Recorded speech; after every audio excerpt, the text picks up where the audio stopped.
What is up, everybody? Joe Everest, the fence expert, for another first ever in the fencing industry exclusive for you guys. Hopefully not the last. Hopefully we'll keep doing these. This is being called Between the Two Eriks, and I introduce to you Erik and Erik. For the few folks out there watching that don't know you guys, how about a brief introduction? Yeah, let's do it. I'm Erik Johnson. I'm the Vice President of Sales here at Nationwide. I've been here for about 2.5 years. And I am Erik Timothy, Director of Engineering for Prime Source, which includes Nationwide Industries. And I've been with Nationwide for 20 years now. It's a bit. It's a bit. Yeah. All right, I've got some predetermined questions. And then at the end of this, we'll just see where it goes. Okay. All right. This is actually for both of you. We'll start with one and then the other. Which spelling is better, E-R-I-C or E-R-I-K? Yeah, I appreciate you letting me go first because I think there's only one answer to that. It's definitely E-R-I-C. And yeah, I'm going to go with that. I just feel like that's the best way to, yeah. Anything else is? I think there are arguments both ways there. You know, what I would say is, I think you have to look at the history of the name, and the French spell it E-R-I-C, and the Vikings spell it E-R-I-K. You can decide, you want to be French or a Viking. I mean, both are good, but you can make that decision on your own. Okay. Or Viking. Okay. All right. Favorite Nationwide product? I would say it's probably Cornerstone 2. Cornerstone 2. I think it might be a little bit underrated. I mean, people kind of overlook hinges a little bit. Okay. And I think that that's really a great product. Yeah. I also know Erik's going to say Traverse, so I'm going to let him have that opportunity. Okay. Well, so Cornerstone 2, part of the 1,000,000 cycle warranty? Part of the 1,000,000 cycle warranty. Perfect. It's based on the original Cornerstone Foundation, which was one of our most exciting products, nearly 20 years ago that we developed. The first time that we got to 1,000,000 cycles with a product. Nice. And it was kind of a neat product. I really like that one. All right, you got it. Good product. I kind of feel like I have to say Traverse. Right, you're kind of set on that answer now. No, I do actually. I love the Traverse, mainly just for the ease of installation. I mean, it's just, we always say it's so easy, even a sales guy to install. And I think that just kind of tells you how easy it is to install, right? I believe they were saying that at FenceTech. I heard that a time or two at FenceTech. That's right. I think Erik with a K. Erik with a K, yeah. He said, I believe that is who I heard that from. He said, I'm going to engineer a product that even your team can install. So easy a salesperson can do it. We actually had Ashley, who's off screen here, actually installed one. Okay. So, and that's marketing. So maybe faster than our sales team. Well, what were you saying? It's like 1.5 minutes or something like that installation, or 2-minute installation. With the keeper, it's probably about that, yeah. So at FenceTech, I think we were having guys installed in 15 seconds, but that's without the keeper. Right, sure. It's not very precision. It's like a modified test, yeah. So question to Erik with a C. What is your favorite color and why is it orange? That's good. Wow, I think it just goes back to my years in prison and the prison jumpsuit. That it just was that the right answer? You know what? My comment section will love that because that chestnut lives in there like almost every video, at least one. Great. No, I think being here in Tampa Bay, the Tampa Bay Buccaneers were originally the creamsicles, right? They had the cream jersey, so I can get on board with that. There you go. I'm good with orange. All right. Okay. For me, it's for my incredible love of pumpkin. Okay. Pumpkin pie, pumpkin spice coffee. Oh, yeah. Whatever, and that's where my love of orange. So fall is a big season for you. Oh, I love fall. Okay. Erik with K. The best quality that you see in Nationwide as a company? I really think it's the culture, and I hate using the word culture. We talked about this a little while ago. It's really the personalities, the way the team fits together. We all work together very closely, and it's super nice. Well, I'll tell you, it's obvious for an outsider walking through the facility that everyone here gets along really well. You know, and it's, you know, you don't necessarily pick that vibe up really a lot of other places maybe. I mean, everyone's there to do jobs, sure, and everyone's professional, but here is different. I mean, it feels like, you know, there's a camaraderie here and it's between departments too. Yeah. I mean, it's really across the board. This morning, we were with Nicole out in the warehouse doing a safety briefing in the morning, stretches and all that. Those guys were cutting up just as if they were buddies, you know, and then you come in here in the office and you see much the same in here as well. So I've got to say you guys are on something good there. Absolutely. Erik, what do you see? Yeah, I'm gonna go with what he said as well, but I'm gonna take it the other a different approach is that not only do we all get along, departments and whatnot, but they're all focused on the customer, and so it's very customer centric. From our operations team that we're out there, and when you ask them, when we have a project that we need to get done, they're willing to come in work on the weekends to knock it out. Nicole is always, she's on the call every week when we have the voice of the customer. Yeah. What can we do better? How can we make improvements that benefit the customer? And so from engineering to sales to accounting to operations, we're on the same page as we need to continue to make changes that are good for the customer, not just good for Nationwide. Well, and I've had direct experience with that, right? So last year, when we were here last year, we had a conversation just kind of about some experiences that we had not that they were negative experiences, they just weren't ideal. Mm-hmm. And I mean, within short order, we brought this up in the voice of the customer meeting. Here's some steps to how we're improving that. And then the nice thing is you guys followed through on that. Right. So, which maybe elsewhere in the industry maybe isn't as much of a priority. So I can confirm from the customer side of things that a very customer centric company. Yeah, it's great to hear. You know, we're looking at off screen here, which maybe we can get a visual for this to pop it up on screen. We call it the blueprint. Yeah, the blueprint. It's our blueprint.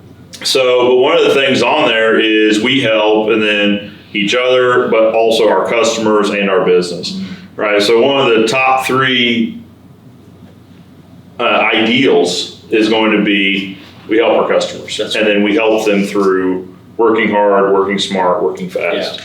Yeah, I think it's important for us to care for each other. Yeah. We truly care for each other here, and from having ice cream today for the crew, right, and just doing little things that really show that we do care about each other, but also then how do we care for our customers as well? Sure. If they have something that they say, to your point, is not ideal. How can we make sure we fix that immediately and change maybe some of our processes and the way we do things and to make it better for them? So, well, also caring for the customer comes in there's kind of any part of the company, there's a drop what you're doing and help that customer out mentality. Yeah. Whether it's my team on engineering and needing to answer a question, customer service, the sales, everyone just, we'll drop what we're doing. Okay, we gotta deal with this. We gotta fix this. Sure.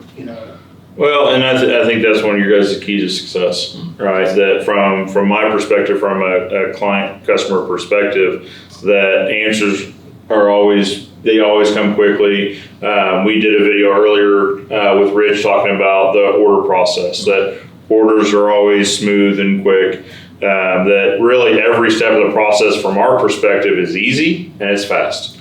And I talk about a key to success for any business. Yeah. If you can figure out how to have your customers have that experience, whether you're in your guys' position or my position, if I can figure out how to make my customers have an experience that is fast, efficient, and pleasant, I think it's a massive key to success. Absolutely, I agree. Erik with C, favorite Nationwide client?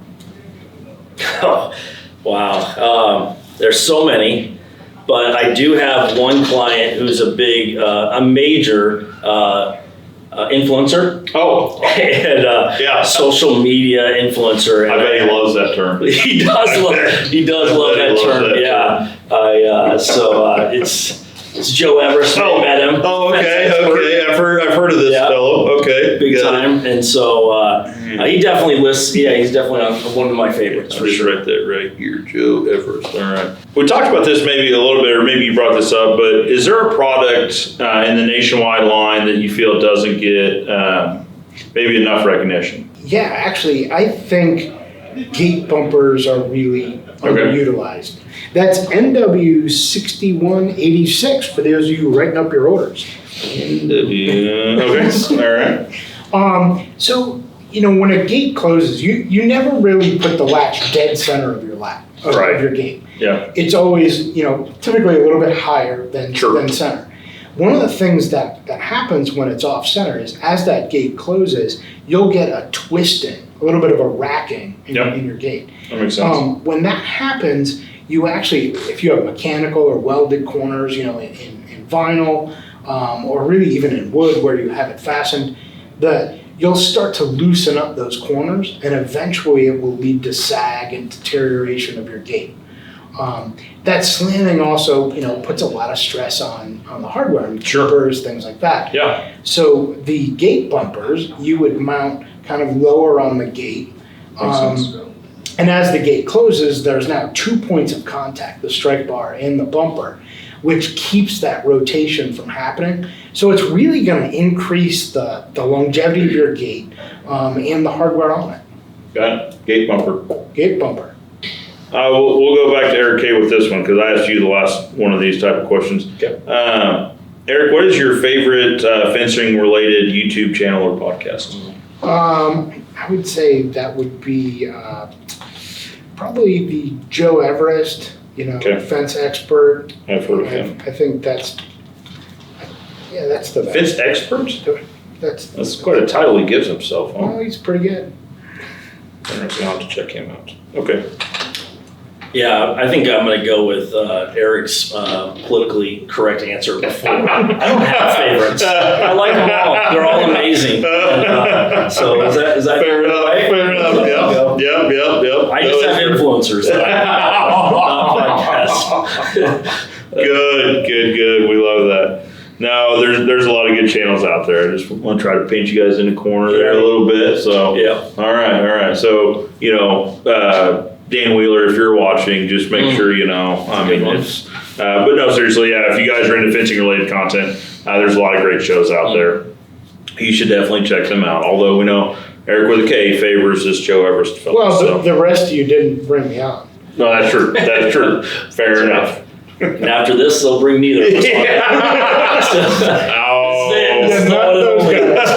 They're all good guys. All right, Eric with a C. Should Rich bring back his mustache? Cool. Wow, that's a no. That's a hard no. Okay. I'm still a little bit creeped out by it, and I think it's been about a year. So that's pretty far inside baseball for those watching the channel, but that was just curiosity that I had. Yeah, no, that was that's a bad experience that we all had to endure for quite a while. Yeah. So I think we're good. So I bring it up. It was a big topic of discussion last year when I was out. We did, yeah. It was highly discussed. Yeah. Yeah, we were not sure we were going to let him on any kind of podcast or any kind of. That was really the discussion. Was is he allowed on camera or not? That's right. So okay, so no. Absolutely, he needs to bring it back. He does. I'm old, right? So I remember the '80s, and Tom Selleck and Burt Reynolds, and Rich brought that mustache back to life.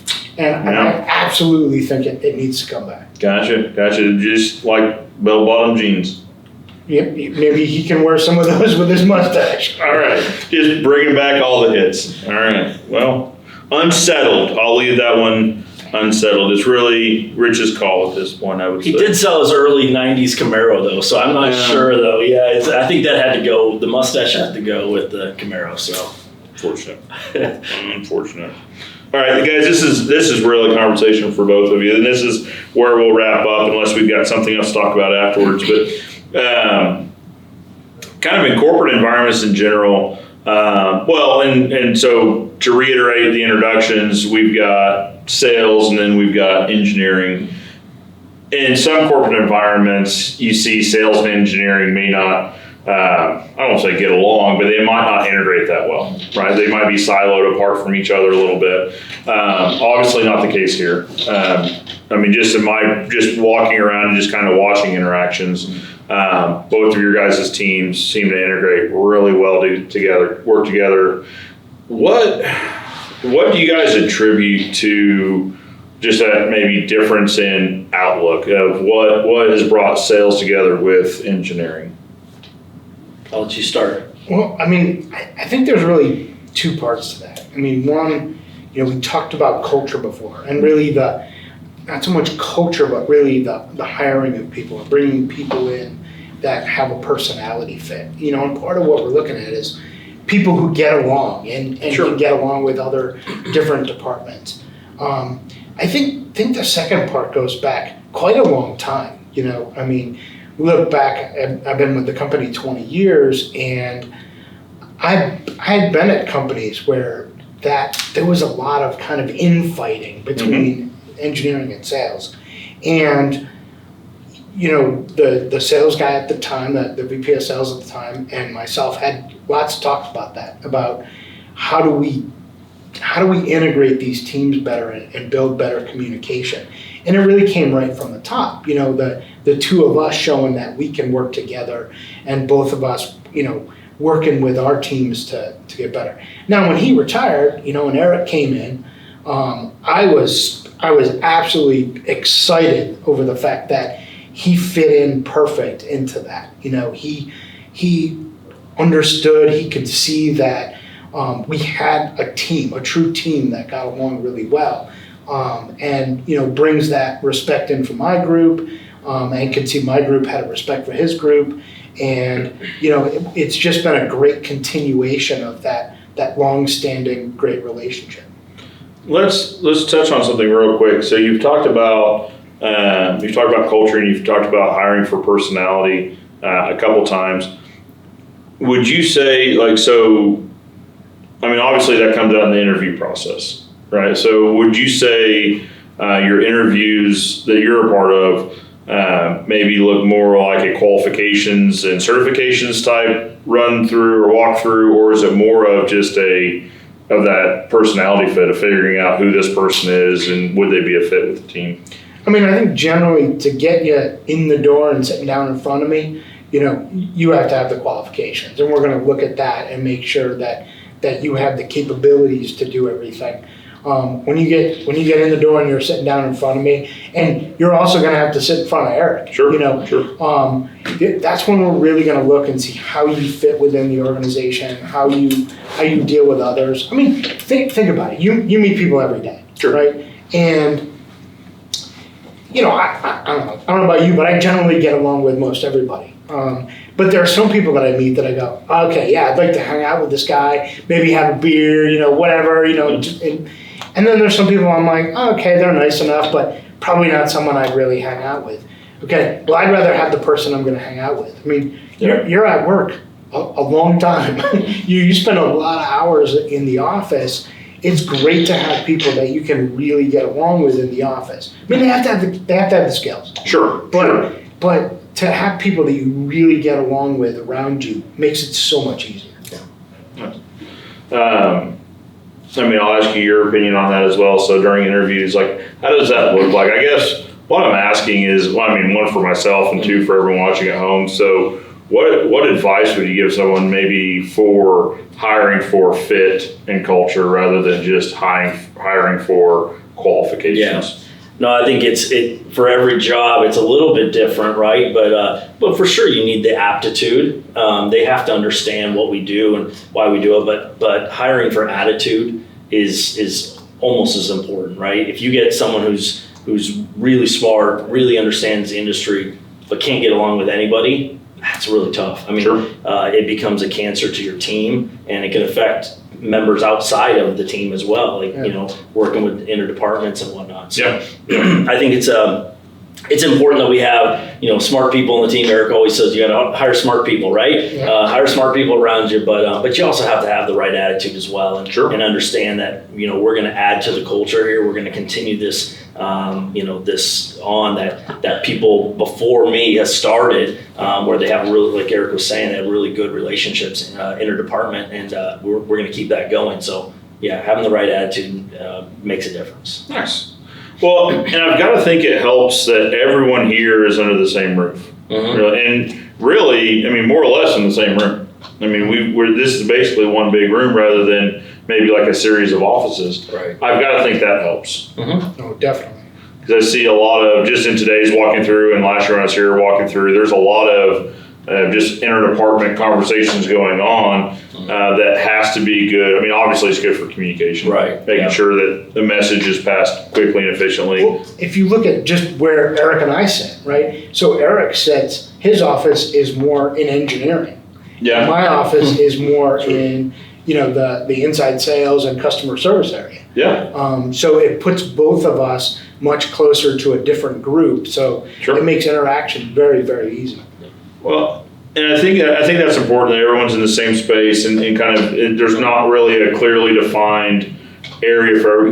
I think you get into siloing that way. That's right. Yeah. Where you'll have, or if you have offsite. Yeah. So hey, sales is based out of here, engineering is based out of there. That is incredibly easily to get incredibly easy to get siloed. Yeah. And maybe is where some of that animosity comes from. Yeah, right. And going back to the blueprint of caring for each other. When you see each other every day, and you get, you start caring about their families, not just them as a person, but their families. And Eric always invites us over to his barbecue bash that he has, and just we get together outside of work as well. Sure. Community involvement, and so all of that brings us all together as well. So nice. Gentlemen, thank you. I really do appreciate it. For the first, hopefully not last, between two Erics. Appreciate it. Thanks, Joe. Thanks, guys. Guys, for now, Joe Everest, the fence expert, reminding you that good fences make good neighbors, and I'll catch you next time.